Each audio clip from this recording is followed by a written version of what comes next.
ఎస్కోట నియోజకవర్గం కొత్త వలస మండలం మంగళపాలెం గ్రామంలో తెలుగుదేశం పార్టీ జాతీయ అధ్యక్షుడు మన రాష్ట్ర ముఖ్యమంత్రి శ్రీ నారా చంద్రబాబు నాయుడు గారి యొక్క ఆదేశానుసారం ప్రభుత్వం ఏర్పడి 1 సంవత్సరం పూర్తి చేసుకున్నటువంటి సందర్భంలో ప్రజల దగ్గరికి వెళ్ళి ఈ సంవత్సరంలో సంక్షేమాన్ని ఏమిచ్చాం, అభివృద్ధి కార్యక్రమాలు ఏమి చేశాం, ఇంకా మీ గ్రామాల్లో మీ కుటుంబాల్లో ఏమైనా సమస్యలుంటే తెలుసుకొని అవి కూడా పరిష్కరించాలని ఉద్దేశంతోనే సుపరిపాలన తొలిగడుగనే కార్యక్రమాన్ని ఏర్పాటు చేశాం. అందులో భాగానిగా మీ గ్రామానికి వచ్చాం. నేను వచ్చినప్పుడు చాలా వర్షం అయినా ఎవరు వర్షానికి భయపడకుండా అందరూ నిండు మనసుతో స్వాగతం పలికారు. మీ గ్రామస్తులందరికీ పేరు పేరున హృదయపూర్వకమైనటువంటి నమస్కారాలు తెలియజేస్తున్నాను.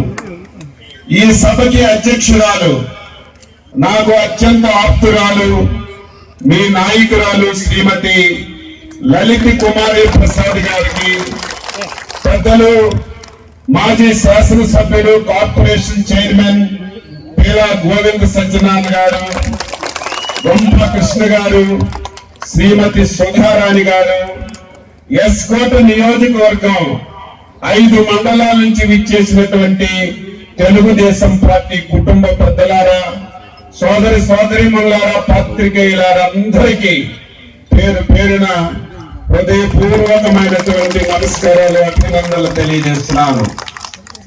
1982 విశ్వవిఖ్యాత నట సార్వభౌముడు నందమూరి తారక రామారావు తెలుగుదేశం పార్టీని పెట్టిన విషయం మనందరం కూడా ఒకసారి గుర్తు చేసుకోవాలి. తెలుగుదేశం పార్టీ పెట్టి దాదాపుగా 42 సంవత్సరాలు పూర్తయింది. ఈ 42 సంవత్సరాలు ఆ రోజు ఎన్టీఆర్ గారు, ఈ రోజు చంద్రబాబు నాయుడు గారు, మన యువనేత నారా లోకేష్ బాబు గారు, వేరే ధ్యాస లేదు, వేరే ఉద్దేశం లేదు. అధికారం ఉన్నా అధికారం లేకపోయినా నిరంతరం ప్రజల పక్షాన ఉండి పని చేయడమే తెలిసినటువంటి పార్టీ నాయకులు తెలుగుదేశం పార్టీ అని చెప్పి మీ అందరికీ తెలియజేస్తున్నాను. ఈ ప్రాంతానికి వస్తే 2 గుర్తొస్తారు. ఒకరు మహానుభావుడు కోళ్ళ అప్పలనాయుడు గారు, 2వ వ్యక్తి రాజన్న గారు.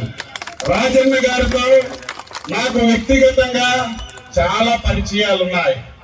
ఆయన మా జిల్లాలో నా నియోజకవర్గానికి తెలుగుదేశం పార్టీ తరఫున ఇన్ఛార్జిగా వ్యవహరించారని చెప్పి కూడా మీ అందరికీ ఈ సందర్భంగా తెలియజేస్తున్నాను. మీ అందరూ ఒకసారి ఆలోచన చేయాలి. 42 సంవత్సరాల సుదీర్ఘ ప్రయాణంలో తెలుగుదేశం పార్టీ అధికారంలో ఉంది, ప్రతిపక్షంలో ఉంది. మన పార్టీకి తెలిసింది అధికారంలో ఉంటే ప్రభుత్వం ద్వారా ప్రజలకి పనులు చేయడం. 19 ఒక దుర్మార్గమైన వ్యక్తి ఈ రాష్ట్రంలోకి ప్రవేశించాడు. ఆ రోజే ఈ రాష్ట్రానికి చెడు పట్టింది, ఈ రాష్ట్రానికి ఒక దరిద్రం పట్టిందని నేను చాలా ఈ రాష్ట్రంలో ఉన్నటువంటి అన్ని వర్గాలకి సేవ చేయాలి. కానీ దుర్మార్గుడని నేను ఎందుకన్నానంటే ఏదో కోపంతోనో విమర్శ చేయాలని కాదు. ఆయన ముఖ్యమంత్రి అయిన తర్వాత ఒక ఆశ పెట్టుకున్నాడు, ఈ రాష్ట్రానికి నేనే 30 సంవత్సరాలు ముఖ్యమంత్రిగా ఉన్నాను, నేనే ఈ రాష్ట్రానికి ఏకచక్రాధిపత్యంగా ఉండాలి, ఈ రాష్ట్రంలో నా వైసీపీ పార్టీ తప్ప ఇంకొక రాజకీయ పార్టీ ఉండకూడదని మైండ్ లో పెట్టుకొని 5 సంవత్సరాలు పనిచేశారు. అందులో మనం ఎన్ని బాధలు పడ్డాం. 42 సంవత్సరాలు సుదీర్ఘ అనుభవం ఉన్నటువంటి తెలుగుదేశం పార్టీ ఏమవుతుంది, భవిష్యత్ ఏంటని మనందరం భయపడతాం. కారణం ఏంటి?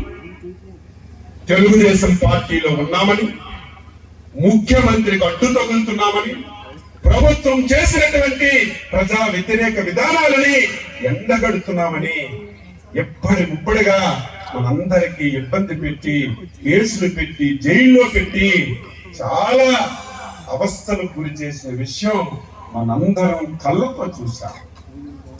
నేను ప్రతిపక్షంలో చెప్పాను, అయ్యా జగన్మోహన్ రెడ్డి, తెలుగుదేశం పార్టీ నీ వైసీపీ పార్టీ లాగా గాలికి పుట్టలేదని చెప్పి చాలా సార్లు చెప్పాను. తెలుగుదేశం పార్టీ విశ్వవిఖ్యాత నట సార్వభౌముడు నందమూరి తారక రామారావు పుట్టారు. ప్రజల హృదయాల్లో పుట్టింది. ఈ రోజు మంగళం పాలెం లాంటి గ్రామాలు ఉన్నాయి కాబట్టి ఈ పార్టీని ఎవరు ఏమీ చెయ్యలేరని మళ్ళీ ఘంటాపథంగా మీ అందరికీ తెలియజేస్తున్నాను. 2019-24 బాధలన్నీ చూస్తే మళ్ళీ అధికారంలోకి వస్తామా లేమా అని అనుమానం వచ్చింది. 2024లో మీరు నేను ఎవ్వరం ఊహించని విధంగా 124 స్థానాలతో ఎన్డీఏ ప్రభుత్వం వచ్చిందంటే వేదిక మీద ఉన్నటువంటి మేము కారణం కాదు. అనునిత్యం పార్టీ కండపట్టుకొని ఆస్తులు కోల్పోయి అవమానాలు పడి పార్టీని భుజం మీద వేసుకుని మోసినటువంటి కార్యకర్తలు లేనని చెప్పి సందర్భంగా 2024లో అధికారంలోకి వచ్చాం. ఎన్ని బాధలు పడ్డామో మనందరం చూసాం. అధికారం వచ్చింది, ఎమ్మెల్యేగా గెలిచాం, రాష్ట్రంలో మంత్రి అయ్యాం, చాలా ఆనందపడిపోయాను. ఎన్నికల్లో నిరంతరం ప్రజల దగ్గరికి వెళ్ళాం, ప్రతి గడపెక్కాం. ఏమమ్మా మమ్మల్ని గెలిపించండి, ఈ సంక్షేమ పథకాలు మీకు అందిస్తాం, మీకున్నటువంటి సమస్యలు పరిష్కరిస్తామని మా నాయకులు కార్యకర్తలు ఊరు వాడ తిరిగి చెప్పాం. ఆ కోపానికి భయపడిపోతున్నారు. అయినా చంద్రబాబు నాయుడు మీ మీద నమ్మకంతో, ఈసారి ప్రజల మీద విశ్వాసంతో ప్రతి ఒక్కరికి ఒక మాట ఇస్తున్నాడు, మీకేమీ భయం లేదు, ఈసారి 100 అడుగుల గొయ్యి తవ్వి ఆ భూతానికి అందులో పెట్టి మీద మట్టి కప్పేస్తామని మీ మీద నమ్మకం విశ్వాసంతో చంద్రబాబు నాయుడు హామీ ఇస్తున్నాడు. ఆ హామీ నిరూపించుకోవాలని చెప్పి తెలియజేస్తున్నా. వచ్చి పరిష్కరించడం 42 సంవత్సరాల ప్రయాణంలో జరిగింది. కానీ 2019 ఒక దుర్మార్గమైన వ్యక్తి ఈ రాష్ట్రంలోకి ప్రవేశించాడు. ఆ రోజే ఈ రాష్ట్రానికి చెడు పట్టింది, ఈ రాష్ట్రానికి ఒక దరిద్రం పట్టిందని నేను చాలా సార్లు చెప్పాను. మీరు ఆలోచన చేస్తున్నారు, ఇవ్వాలని ఉంది, చెయ్యాలని ఉంది, కానీ చేతుల్లో డబ్బులు లేవు. మన రాష్ట్రానికి వచ్చిన ఆదాయం ఇది కూడా తెలియాలి ప్రజలకి. మన రాష్ట్రానికి వచ్చిన ఆదాయం కేవలం ఉద్యోగస్తులకి జీతాలు పింఛన్లు ఇవ్వడానికే సాలడం లేదనే విషయం మీరు అందరూ గమనంలోకి తీసుకోవాలి. అదే జోషు, అదే హుషారు, తెలుగుదేశం అంటే మంగళపాలెం అని చూపిస్తున్న మీ అందరికీ కూడా నా శుభాకాంక్షలు తెలియజేసుకుంటున్నాను. మరి నిజంగా ఈ సంవత్సర కాలంలో మన తెలుగుదేశం పార్టీ ఏవైతే హామీలు ఇచ్చిందో అవన్నీ కూడా చేసుకుంటూ వెళ్తా ఉంది. ఎందుకంటే ఒక నమ్మకంతో ఆంధ్ర రాష్ట్ర చరిత్రలో లేనటువంటి గెలుపు మనం చూసాం. ఎప్పుడు కూడా చరిత్రలో లేనటువంటి గెలుపు.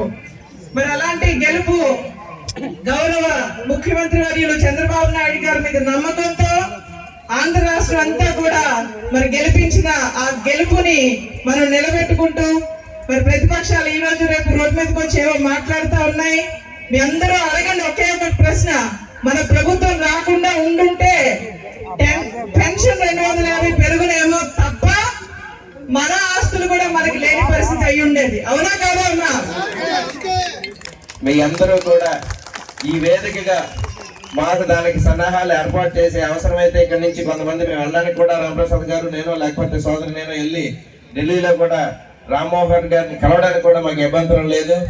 రేపు రానున్న రోజుల్లో ఈ ప్రాంత సమస్య, ప్రధాన సమస్య నుండి రైల్వే బ్రిడ్జ్ తీసుకొస్తే ఈ ప్రాంతానికి రాకపోకలకి చాలా సౌకర్యం ఏర్పడుతుంది. ఎంతో మంది కాలేజీకి వెళ్ళే పిల్లలు, స్కూల్ పిల్లలు, అలాగే మరీ ముఖ్యంగా పనులకు వెళ్ళేటువంటి ఇది ప్రాంతం విశాఖపట్నానికి దగ్గరగా ఉండడం వల్ల రోజు కూడా ఇక్కడ నుంచి కొన్ని వందల మంది ఈ గేట్ దాటి 2 కిలోమీటర్లు నడుచుకుంటూ విశాఖ ప్రాంతానికి వెళ్ళి పనులు చేసుకోవడానికి వెళ్తారు. వీళ్ళందరికీ కూడా చాలా సమస్య ఉంది. మనం వచ్చినప్పుడే చూసాం, వర్షం పూర్తిగా స్టాగ్నేట్ అయిపోయి ఉంటుంది. ఇంకా ఎక్కువ వర్షం అయితే కూడా కార్లు కూడా అటు నుంచి వచ్చే పరిస్థితి ఉండదు. ఇది చాలా పెద్ద సమస్య. వీళ్ళందరి సమస్యని మా అందరూ కూడా మీరు సహృదయంతో గమనించి తప్పకుండా ఈ ప్రాంతానికి మేలు చేస్తారని, రేపు రానున్న రోజుల్లో ఖచ్చితంగా నెక్స్ట్ కొన్ని రోజుల్లో దీనికి ఏర్పాటు చేస్తారని ఆశిస్తూ గట్టిగా మన ఢిల్లీలో ఉన్న రామ్మోహన్ నాయుడు గారు మన కేంద్ర విమాన శాఖ మంత్రి. ఇప్పుడు ఆయనతో ఫోన్ నేరుగా మాట్లాడి ఆయన ఒకటే చెప్పారు, కేంద్ర మంత్రి గారు స్వర్గీయ ఎర్రనాయుడు గారి తనయుడు, తండ్రి దగ్గర తనయుడిగా ఈ రోజు మన రాష్ట్రానికి వడ్డీ తెచ్చిన కింజరపు రామ్మోహన్ నాయుడు ఆయన చిన్న తండ్రి అయినా ఈ రోజు మన ముఖ్య అతిథి అచ్చెన్నాయుడు గారు మాట్లాడి ఫోన్లోనే ఆర్డర్ ఇచ్చారు. ఏర్పడిన నాటి నుండి ఎంపీపీ ఎవరు అంటే కొత్తవలసకి పొలమరిశెట్టి రాజన్న గారు అనే పేరు, మంగళపాలెం. మరి అటువంటి తెలుగుదేశం పార్టీ కంచుకోట ఆయన ఈ మధ్యన ఆయన గత సంవత్సరంలో స్వర్గస్థులయ్యారు. మరి ఆయన యొక్క సేవలు ఈ గ్రామానికి అనేకం. మరి తాతగారు ఉత్తరాపిల్లప్పుడు కానీ ఎస్కోట కానీ మనం 10 సార్లు మా రాజకీయ జీవితంలో నాతో ఈసారికి వచ్చేసరికి ఎప్పుడూ కూడా మంగళపాలెం పూర్తి మెజార్టీతో నన్ను, మా తాతని, నా కుటుంబాన్ని ఆదరించారు. వీళ్ళందరికీ శిరస్సు వంచి లలితమ్మ మొట్టమొదటి నమస్కారాలు తెలియజేస్తూ వాళ్ళ ప్రధానమైన సమస్య చెప్పారు నాయన. అది తప్పకుండా మీరు ఎంతవరకైనా ప్రయత్నం చేసి తమరు ఈ సాయం చేస్తారని అపూర్వమైన నమ్మకం తమ పైన ఉంది. రాము గారు బాబు దృష్టిలో పెట్టి తప్పకుండా మాకు ఈ సమస్యను పరిష్కరించి వాళ్ళకి ఏదైతే ఫుట్ ఓవర్ బ్రిడ్జ్ అడుగుతున్నారో తమరు తప్పకుండా డిఆర్ఎం గారితో ఒక సమావేశం తమరు అన్నట్టు ఏర్పాటు చేసి స్థానికులు కొంతమంది, మా ప్రజాప్రతినిధులు కొంతమంది పిలిచి తమరు ఈ సమస్యను భరత్ గారికి కూడా చెప్పాం. మరి పార్లమెంట్ లో ఆయన కూడా వెళ్ళారు కనుక వారు కూడా ఆ రోజు వస్తారు. తప్పకుండా ఇది పరిష్కరించి 7,000 చిల్లర జనాభా